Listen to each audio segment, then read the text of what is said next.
Talking about some serious issues, right, with your training and progression, and we're going to talk about some things that people don't want to talk about.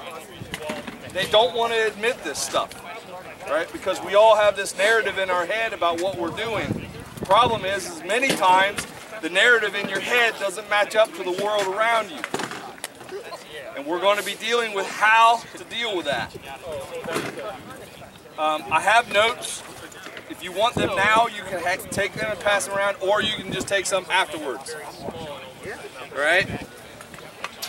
So, most of this is going to be discussion. I'm going to cover sections, and then we'll have a moment to actually have some questions or discussions about each. It's a lot of material. I want to move through it. So the first thing I'm going to tell you is I want to establish why I'm teaching this class. Okay?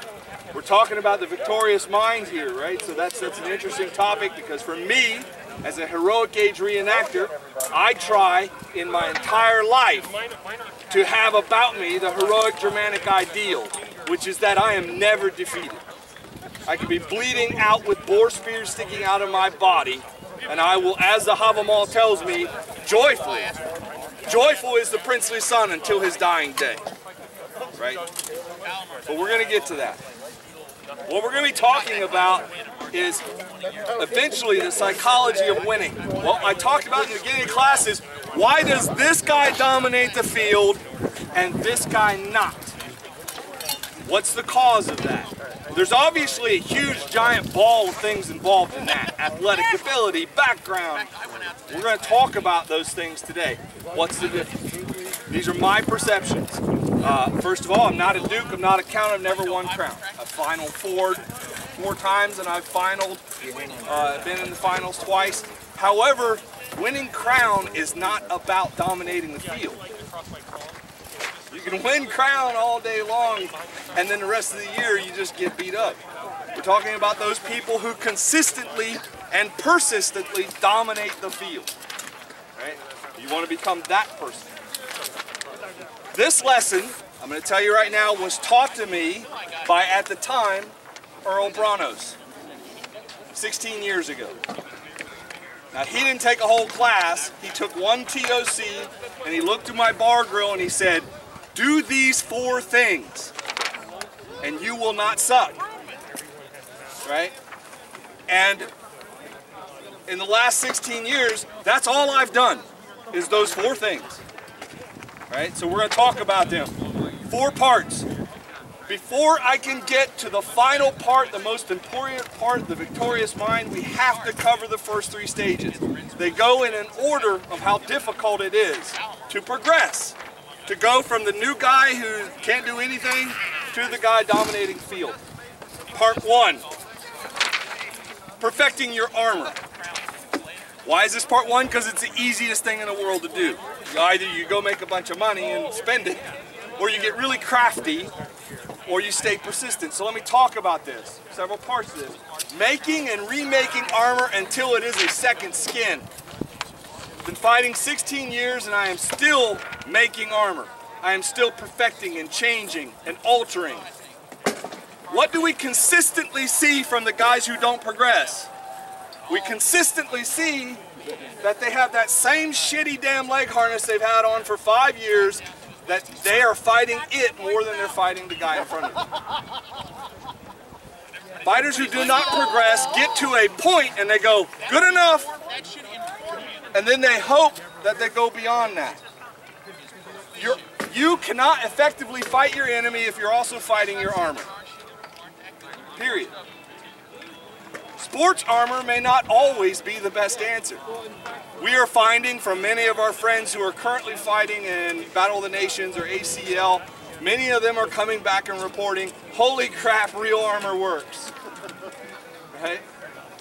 And so, just thinking, oh, Gunnar said I have to perfect armor, so I need to get into the minimum amount of armor possible, and I need to be in Zoom Bang, and I need to be in all this stuff. No.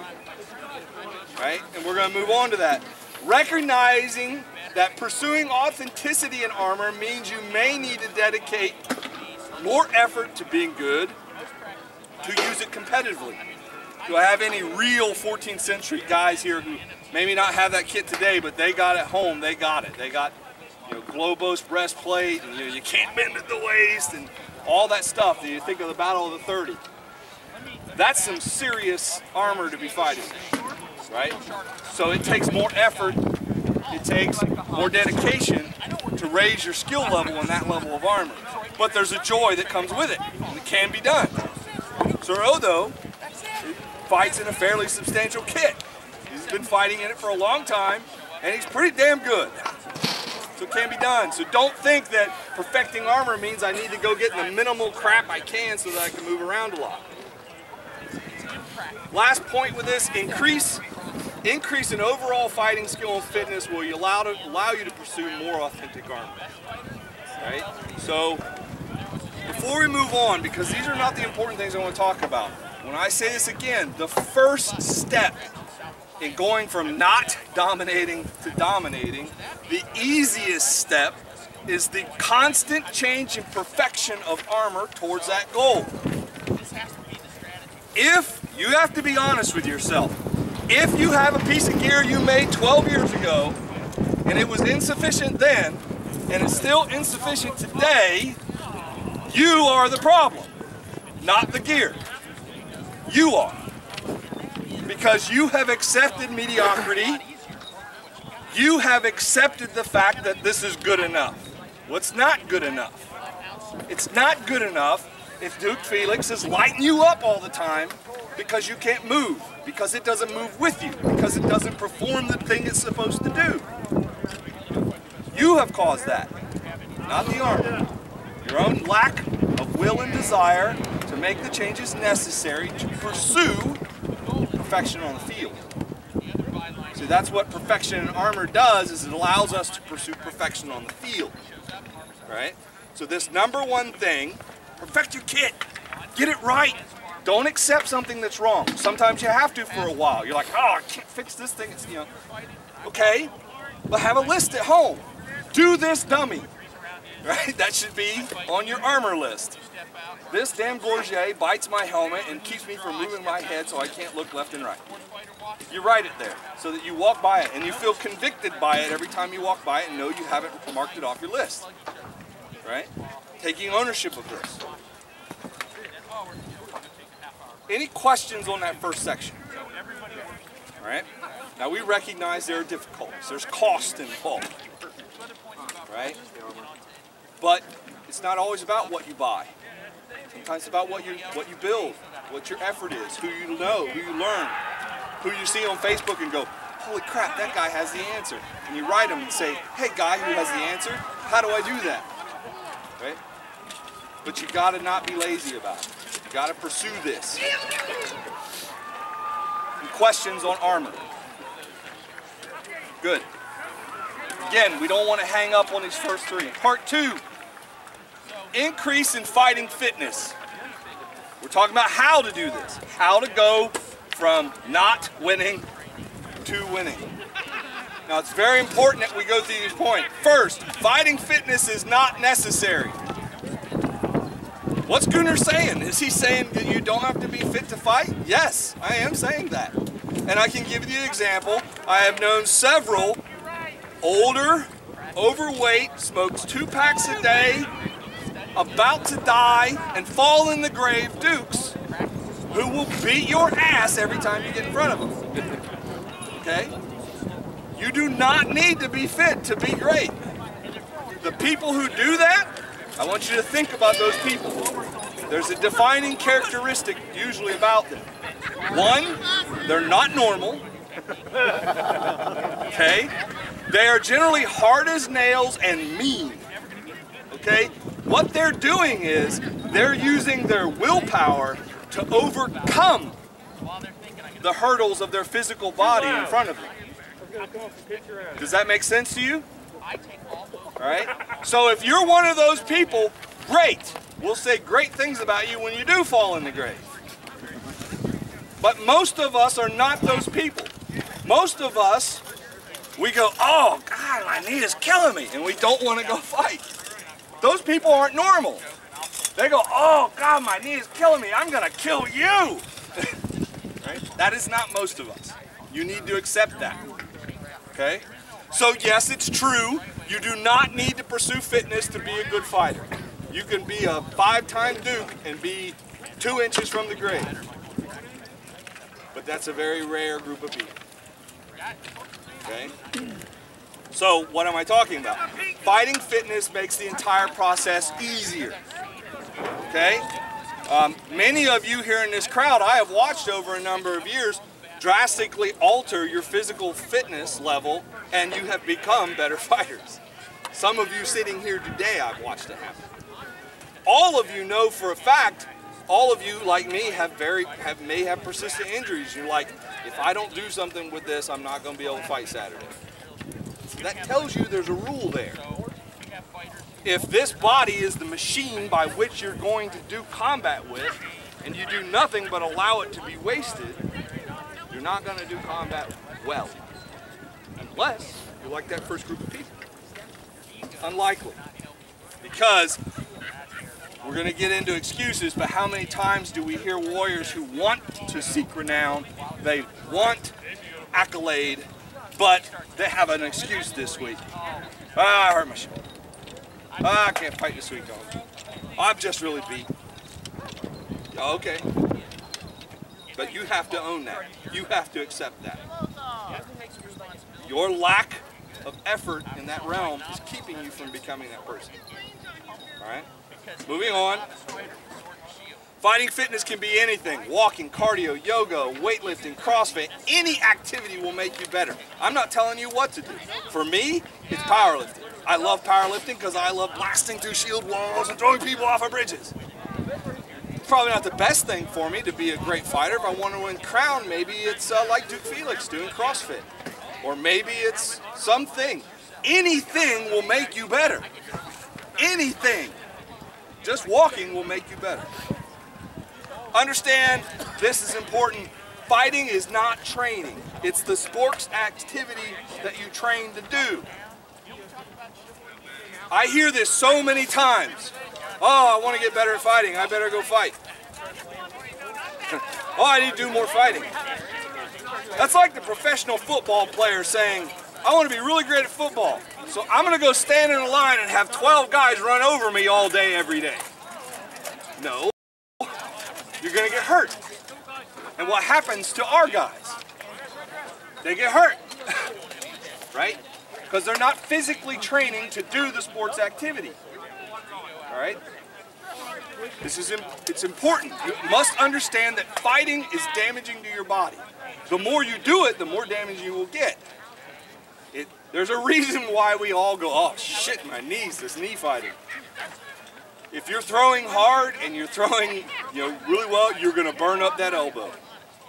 You're going to be laying in bed one night and you're going to go, my hand is numb because my labral cartilage in my shoulder is on fire.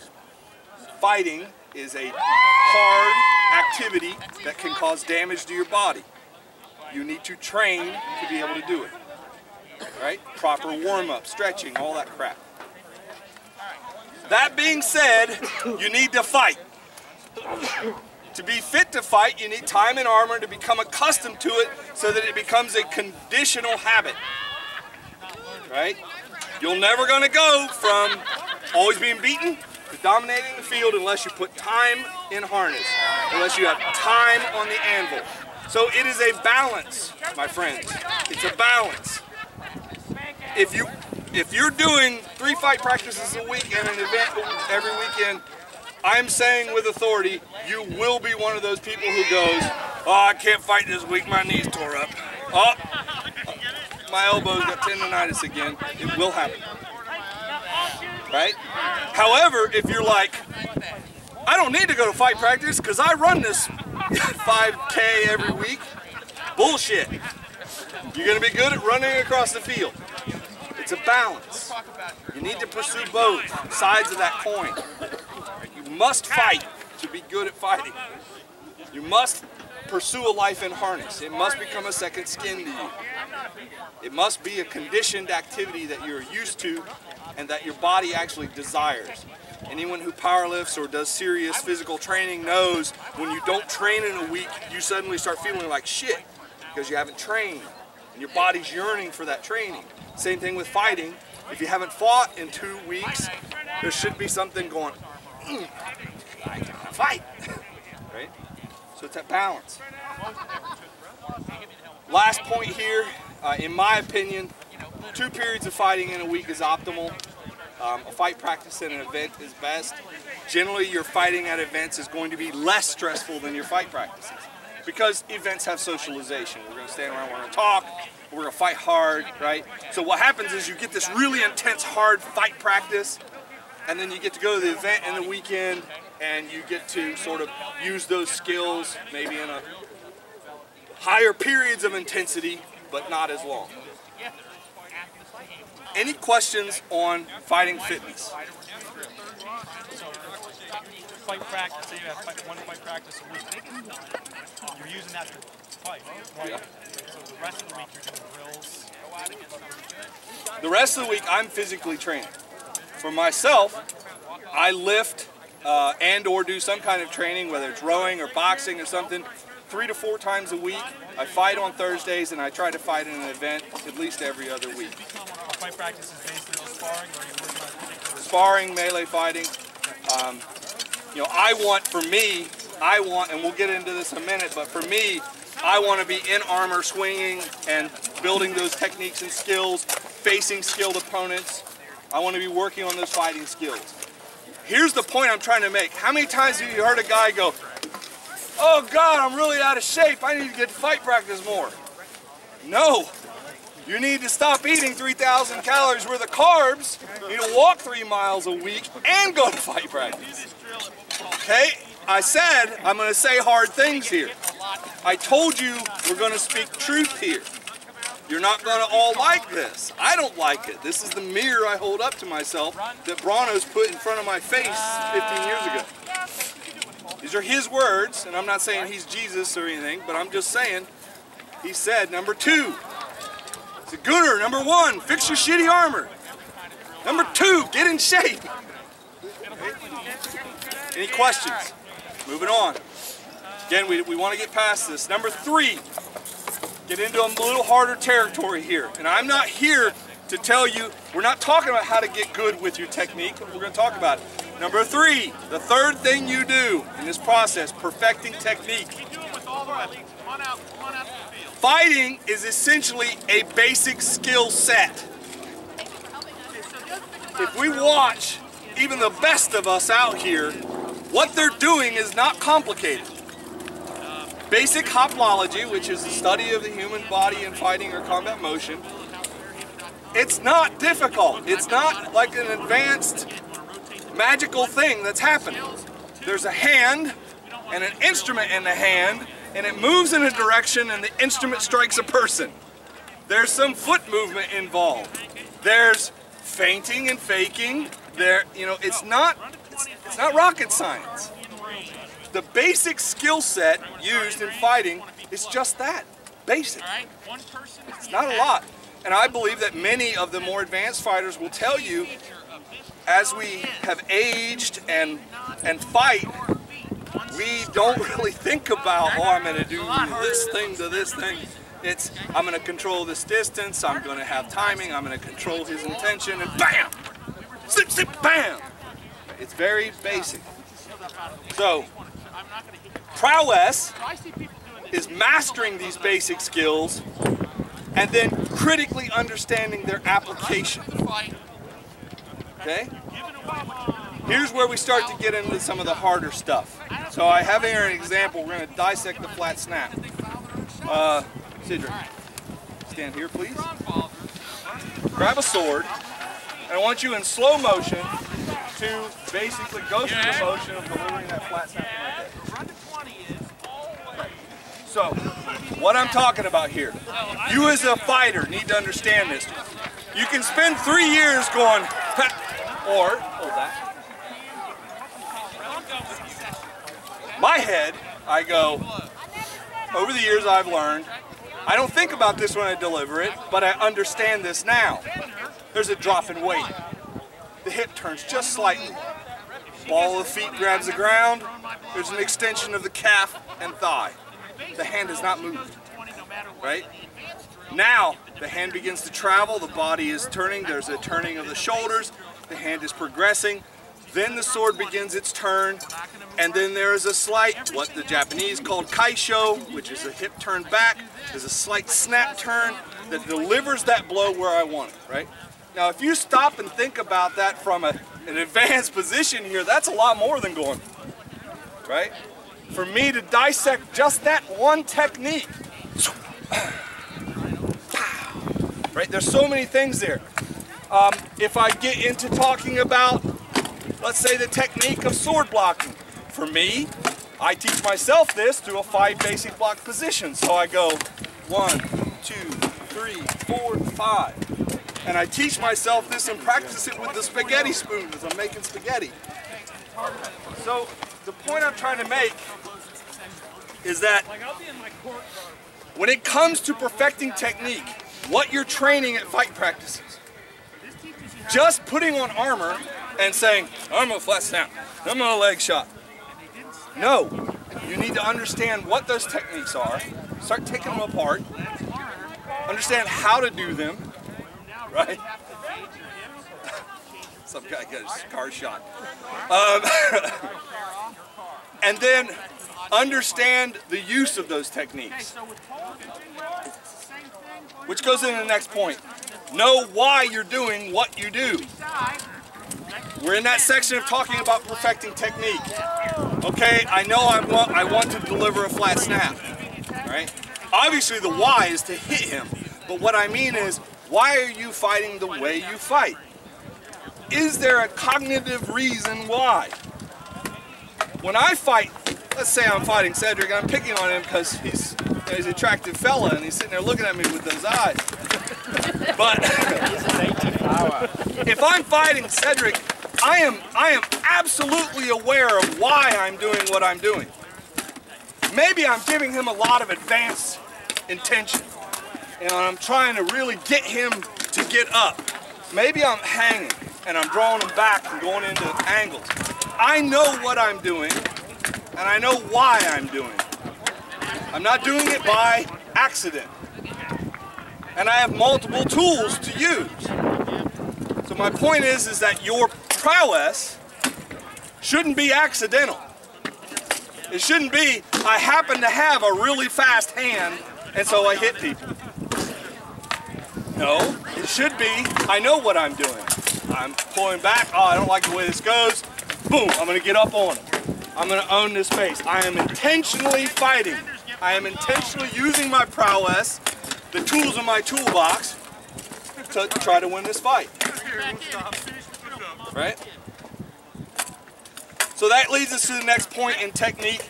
Train your technique to be no thought and reactive. Alright? Again, this goes back to how many fighters have you known who have been fighting for 5 years? They come to fight practice, they put their gear on, and they say, okay, I'm going to go fight. And they fight, and they never progress. They never progress. Right? You're beating them week in and week out. Right?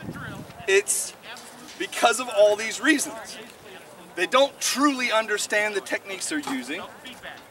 They don't truly understand why they're doing what they're doing. They haven't trained so that those techniques are reactive and no thought. When I go through 5 block positions, it doesn't matter to me if His Grace throws a thumb leader. My natural reaction is very likely going to be to drop into low 3 guard. Boom. Because I've trained it over and over and over and over again. My normal reaction on that flat snap is not going to be to lift my shield, it's going to be to punch block over. Because I've trained it over and over and over and over again.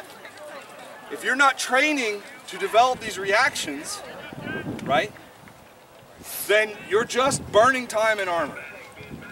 And you're going to hit a natural mediocrity that everyone else hits, and you're not going to progress beyond it. Is that simple? Okay?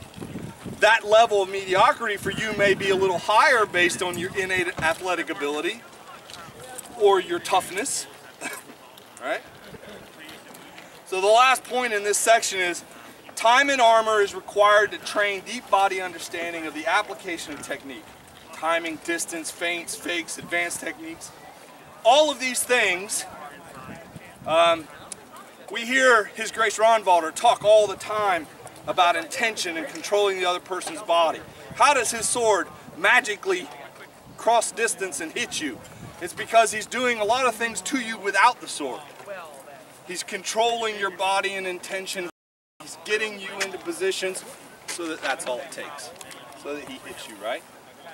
That comes from his deep body understanding. It's ingrained in him through years of intentional training, right? So what does that mean as far as technique? When I'm training, Cedric, when you're training every week and you say to yourself, this week, I'm really going to try to work on using my eyes and my hands to see how many opponents I can get to drift up and left. So when I'm lining up, I'm just trying to get that reaction. I'm training myself over and over and over again to see if I can get that reaction. Maybe from a more advanced fighter, it's easier to get it because he's actually paying attention to me.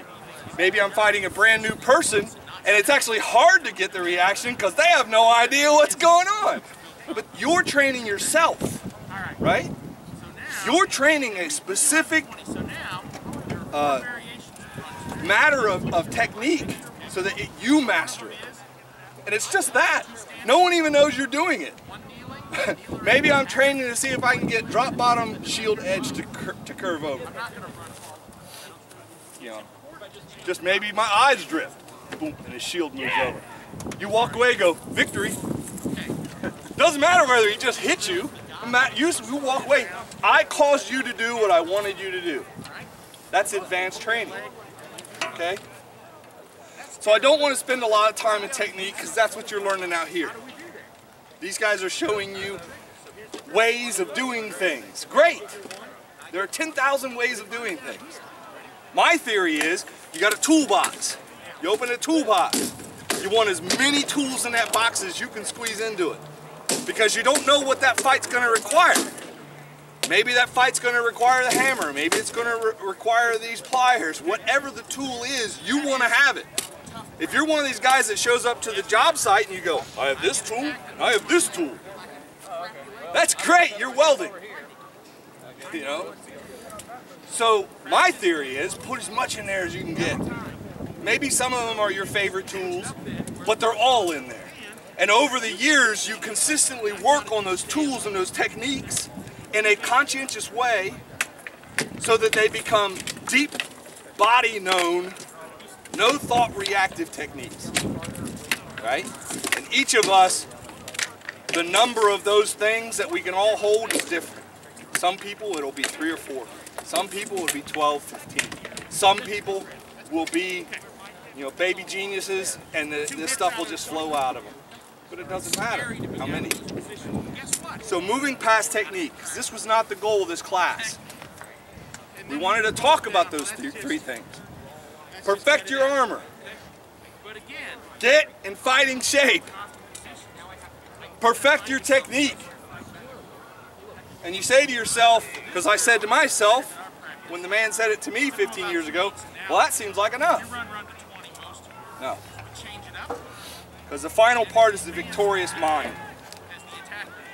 What are the steps to a highly effective combat psychology? And here's where we get into the nasty bits. All right, so let's go over this. Step number 1, honesty.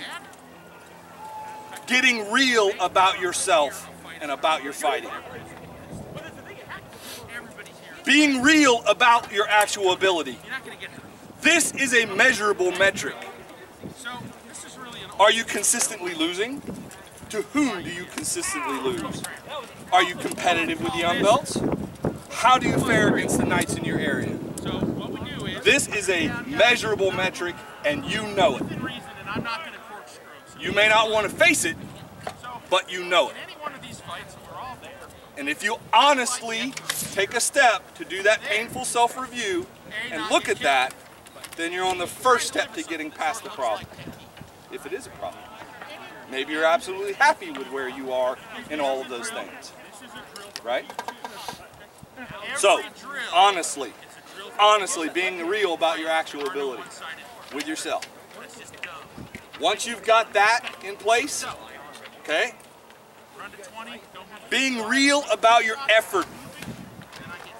Get real and dedicated about your armor and your training. There are no great fighters who became great by accident. Okay? So you've now got a real grip on what you actually are in regards to our fighting culture. Now you need to get a real grip on your effort. How many guys have we known who said, I can't someday I get knighted? And you're that guy going, dude, you are so far, you're not even in reality. You're not connected to what's really happening. You know, you can see it, but he can't. Because he's bought his own delusion. We all get delusional. I know exactly where I am. I know that I am not where I was 6 months ago. And I know exactly why.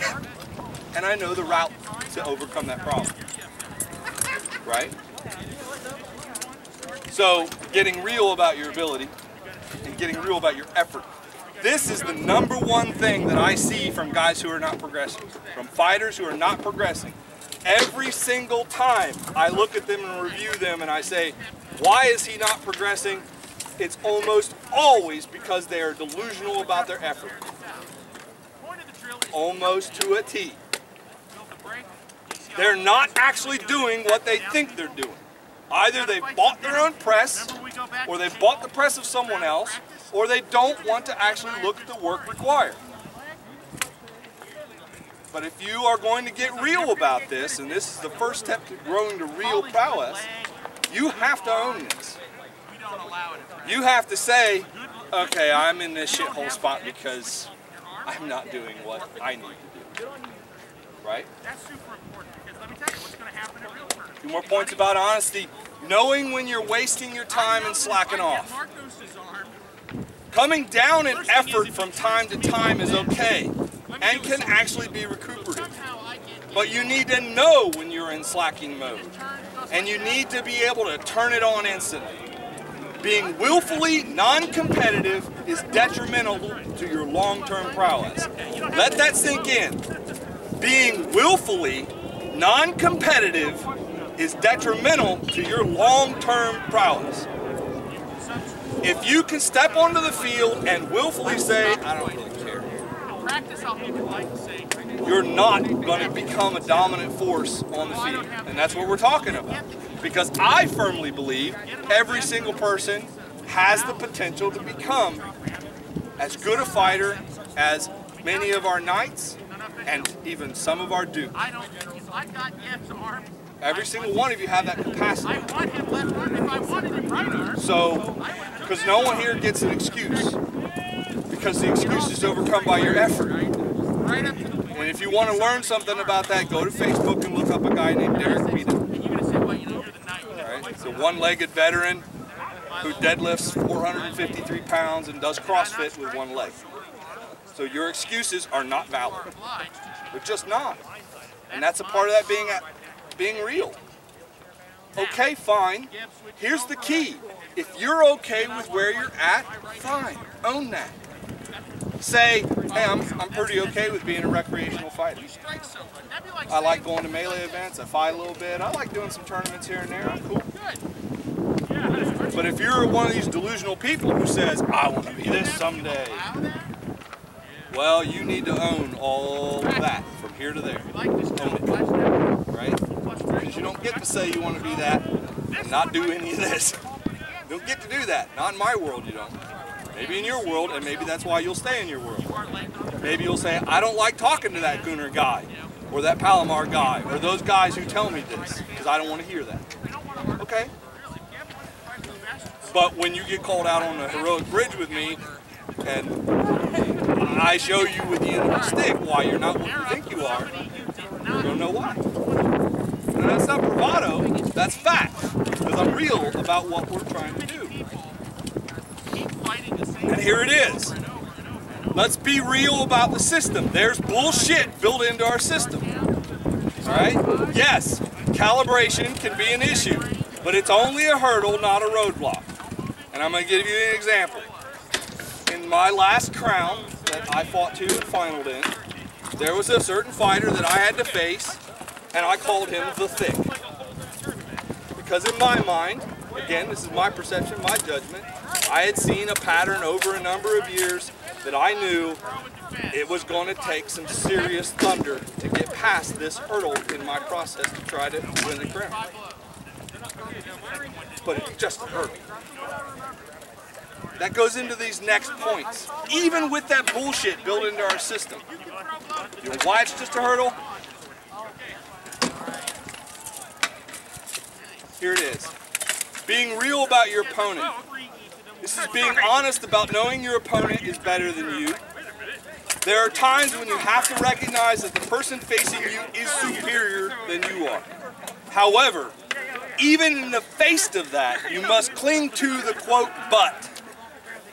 Branos is better than me, but I have beaten him before.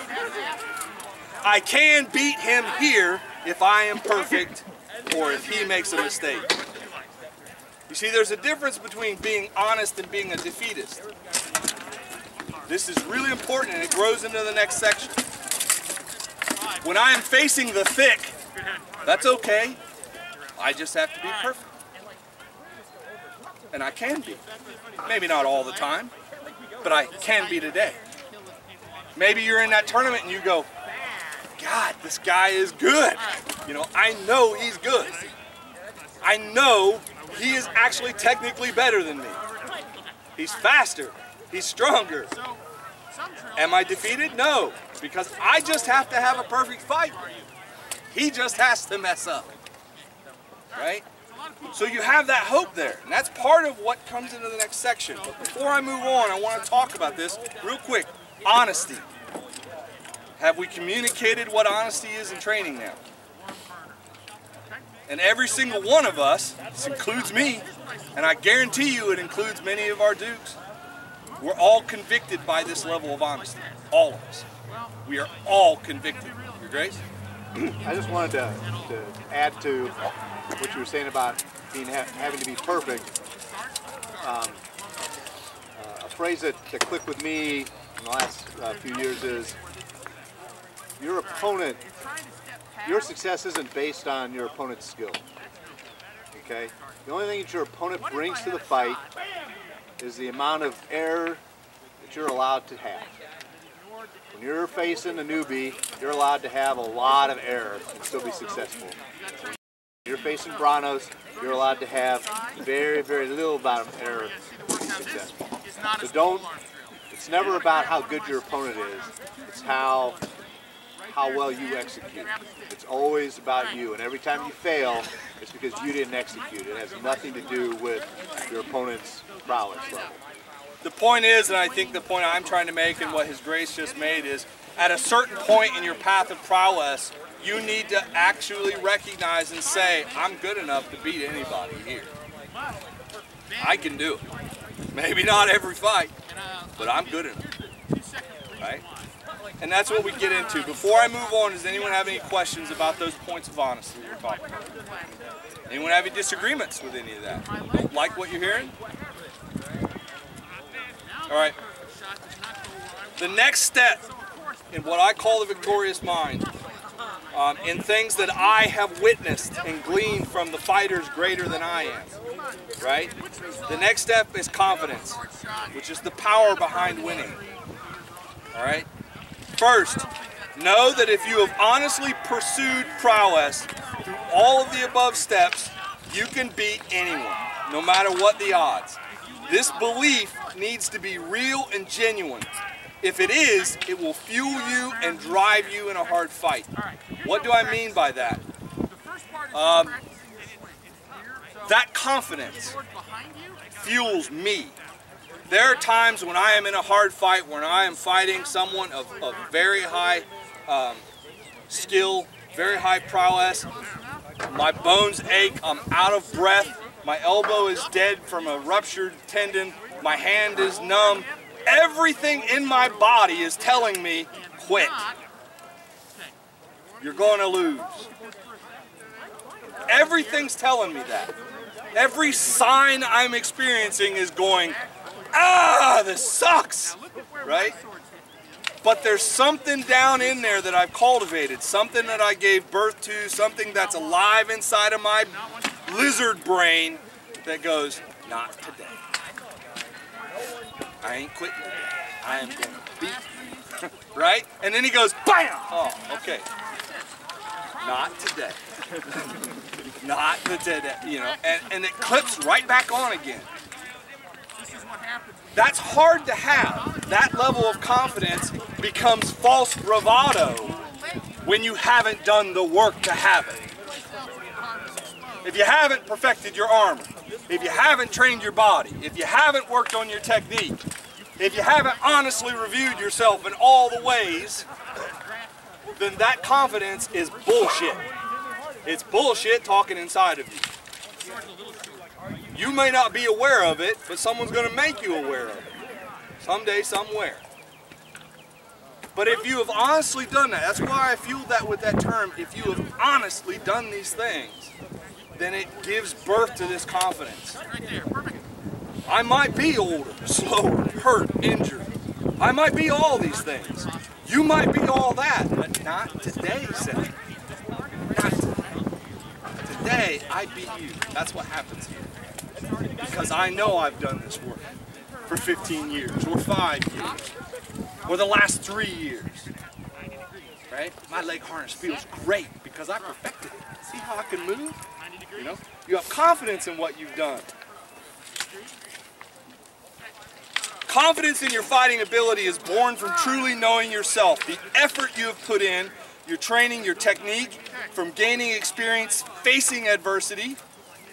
Confidence comes from seeking after, training with, and facing the best.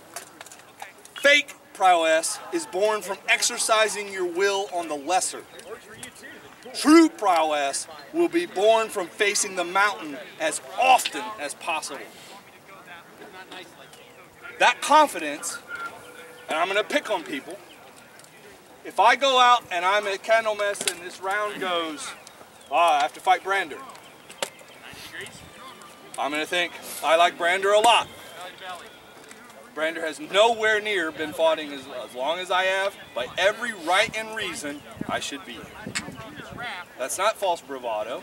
That's saying, I have fought people who have fought way more than him my whole life. I've climbed the mountain over and over and over and over and over again. I do not avoid the mountain, I climb it. So I am confident that I can beat him. There you go. Why? Exactly. Right? So that confidence I'm talking about, if you're one of these guys and you know them, you go to their fight practice and they happen to be the dominant dog at their fight practice, and they're just beating the shit out of the newer folks all the time, or the people who are not progressing, and maybe those people aren't progressing because they don't know any of this, and you're perfectly happy to let them not progress so that you have a false confidence building platform every time you go to fight practice. Guess what? You're going to meet your match one of these days. Because one of these days you're not going to be able to avoid him. You're going to have to face him in the tournament. And you're going to find out. All of that stuff you build up by enforcing your will on the lesser, sorry, that's not the currency of the day. So what do I mean by this? When I go to fight practice, I'm blessed to have anywhere between 6 to 7, maybe even sometimes 8 nights at my fight practice. I have anywhere between 15 to 20 or sometimes 22 unbelts at my fight practice. It would be really easy for me to just get lost in that sea of unbelts and just have an easy night. Yay, block, block, block, smack. Ah, nice fights, thanks, buddy. Block, block, block, block, smack. Ah, you're doing better. Good job. And I get to leave being the hero in my own mind. Instead, there are nights where I'm at fight practice and I've done some warm-ups with my guys, and my mind convicts me, and it says, you got to go fight Caddy. I don't want to fight Caddy. This is going to be hard. I'm going to hurt. You got to go fight. You got to go fight Sir Allred. I don't want it. He's going to get in my face and he's going to hit me really hard. You gotta go fight Sir William. I sure as shit don't want to do that. Because he's like the ever-ready bunny. He just boom, boom, boom, boom, boom, boom. He never stops. You know, you don't want to, but you gotta climb that mountain. Because every time you go to the mountain, you come down better. And you've earned that confidence of saying, it doesn't matter what tournament I'm in. I don't care. It doesn't matter who's in this round with me. I don't care. I fight this shit every week. You know? So what? Let's go. I'm ready. I live on the mountain. I'm not afraid of the mountain. I live on it. And if you're a newer fighter, we see this all the time. Those mediocre fighters who are not progressing, they love to beat the brand new guys. They love it. And we have to get them and go, hey, here's your food over here. You need to be over here. You need to come fight this so that you can get better. Any questions on confidence? There's power behind the winning. Right? What we're talking about here again is guarding against false bravado, guarding against that false sense of, you know, I am all this, but actually finding out how to actually have confidence and how to use that as fuel to burn you through those hard fights, to get you through those losses, because you will lose. Bam! Something has to fuel, yep, not this time. And that's what fuels it. All right, equality. This is a big one.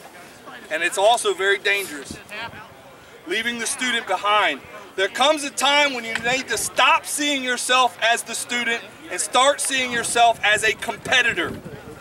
The ability to do this comes from true confidence, which is the stage above, not false bravado. And I know everyone's going to go, but Gunnar, we're supposed to always be learning. So let me follow that with the next statement. I may always have things to learn from my competitors, but when I face them in battle, I am not the student. I am the man who is going to beat them. Even if I have lost the previous 3 passes, I am the man who's going to beat them. Okay? The example I'm going to use is a number of years ago. I was at a TOC, and a sergeant who I had known for 12 years came out to me. In fact, I think at that point he was a captain. He said, "Sir, I'd like to have some passes." Excellent. I'm doing crown passes. Good, let's do that. We begin to fight. It's a good fight. We're measuring, we're moving, and I happen to get it. Bam! All right. More passes? Yeah. All right. I go to set up, and he goes, "Well, I want to talk about that pass. When you did that thing, blah, blah, blah, blah, blah, blah, blah." And so I'm like, oh, okay. You ready? Okay. Here we go. All right, we're going to fight. Bam! And I got him again. Hey, that was pretty good. Let's move. Let's do it again. Well, I want to talk about it, blah, blah, blah, blah. And I literally looked at him and went, at what point are you going to stop coming at me as a student and compete with me? You've been a sergeant for 12 years. At what point are you going to look at me and go, got this thing, and compete with me? Let that fire burn and compete. This is dangerous, because if you take this mentality before you're ready to take this mentality, you are going to be in a bad place. Okay, and I'm being honest with you. This one here is very, very dangerous. And it goes back to step 1 of being honest. Being real about your ability. If you're not actually competing with the knights of your area, or maybe the area around it, you're not ready to compete with them. If you're not doing it, you're not ready to do it. If you are doing it, you need to do it. Does that make sense? It's not actually hard. You don't get to be the competitor if you can't compete. But if you can, you need to be. Because that's part of fueling your growth and prowess. Right? When I take the field in a competitive area, if I'm going out here to do pickups competitively, it doesn't matter whether I'm facing His Grace or I'm facing Angus or any of you, at that moment, I'm not there to learn. I might learn. I might. Because I'm always paying attention for what I can be taught. But I'm there to win. I'm there to compete. And there comes a point where you have to be willing to do that. You have to allow your brain to go, nope. You know, now, I will preface that with saying, frankly put, if you are an unbelt on the path and you're competing with a knight or, you know, a renowned fighter on the field, and he wants to take the time to say, hey, have you ever thought, that's not the time to go, I don't want to talk to you, I want to compete. Don't do that. Don't say, Gunnar said to tell you to screw off. But what you do is you sit in your head and you go, that's cool. All right, got it. You ready? Because now I'm going to teach you. You don't say that. That's what's in your head. That's what I want.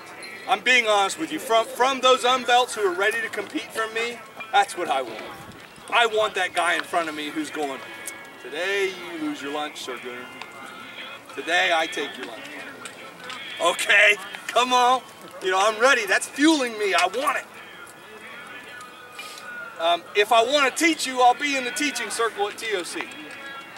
Or you will have come to me and say, sir, I've noticed that you always seem to hit that offside leg with a lot of regularity. Can you show me that? Now we've established we're having a teaching moment, right? But if we're out there and it's that eyeball on the field and we're about to compete, be the competitor. Be it. Unless you're not ready. Number one, honestly know your ability. All right, the last part of this, that mind thing we're talking about, I'm going to say longevity, staying on the quest.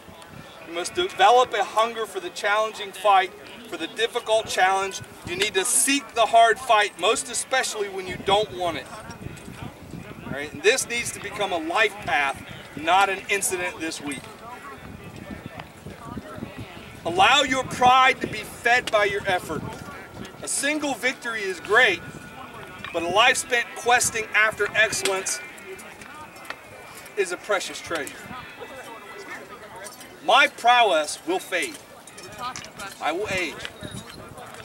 What I was 10 years ago, I won't be 10 years from now. But I guarantee you, at 55 years old, my beard is longer and grayer, I will still be on the field going, not today. Bam! Okay, not this time. Right?